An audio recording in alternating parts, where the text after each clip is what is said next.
இல்ல சார் எத்தனை மீன் மட்டும் பிடிக்கிறது இவரேஜா சராசரியா? இப்போ நாங்கள் பிடிக்கிற இருந்தாப்புல இப்போ நான் டைமை பார்த்து வருவோம். காலையில் இல்லாட்டி இந்த நேரத்தில் பாரு அந்த சில நேரம் மாட்டு இல்லாட்டி மாட்டா டைம் இருக்குது. மாட்டா டைம் இருக்கு பொழுதுபோக்கு மாதிரி வாரு. சில நேரம் பொழிவு, சில நேரம் கொள்வார்.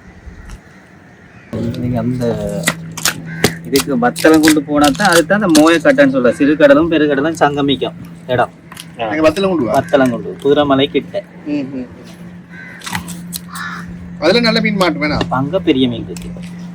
தூண்டிலுக்க மாட்டேன் ஆறு கொடுவா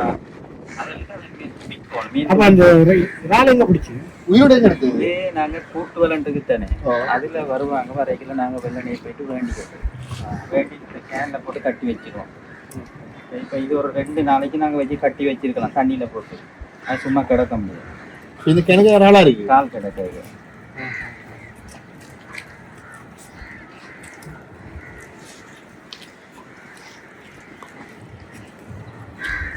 காத்து கூடினா கஷ்டமா? காத்து கூடினா கொஞ்சம் கஷ்டம்தான்.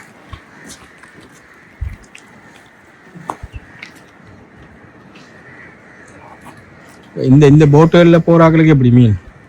இது வந்து டூரிஸ்ட். இது படிக்கிறதுக்கு அங்காளங்களுக்கு போட் வந்தாது.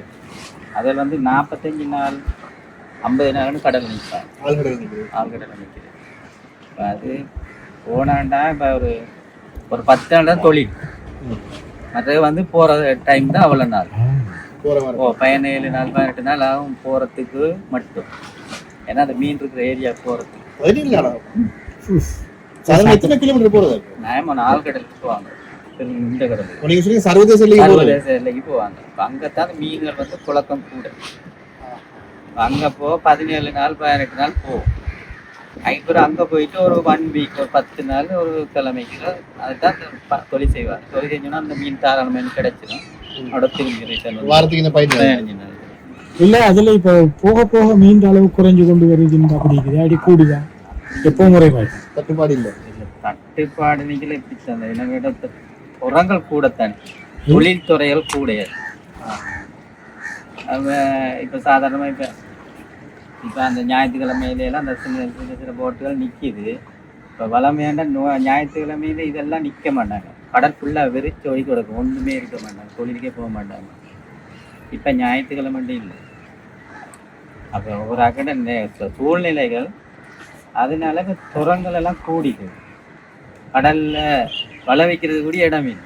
இப்போ இன்னொரு ஆள் வச்ச வலைக்கு மேலால தான் நாங்கள் இன்னொரு ஆள் வேலை வைக்கோம். அவ்வளோத்துக்கு இந்த ஆக்கள் இதுகள் கூடனோடனே போட்டி கூடிக்குது. தொழில்களுக்கு ஆக்கள் கூட. அப்போ மீன் போதுமான அளவு இல்லை. அதுதான் பிரச்சனை. இல்லாட்டி வேறு காரணங்களால மீன் உற்பத்தி ஆகணும். மீன் கடல்னா அதுல இருந்து உற்பத்தி ஆகிறதுக்கு விடுறாங்க. சில தொழில்கள் இருக்குது. அதில் வந்து முட்டை விடுற இடங்கள் எல்லாம் வந்து பிடிச்சிட்டு வந்துடுவாங்க. பிரச்சனை அங்கால கூட்டு சொல்றது. அதுலயும் மீன் கொஞ்சம் நியாயமா அழியும். இனப்பெருக்கமே இல்லை. அதனாலதான் மற்றபடி கடல்ல மீன் இல்லைன்னு அந்த அதுல கொஞ்சம் குறவு தான் மீன். அப்படி பெரிய பாதிப்பு ஒண்ணு இல்லை.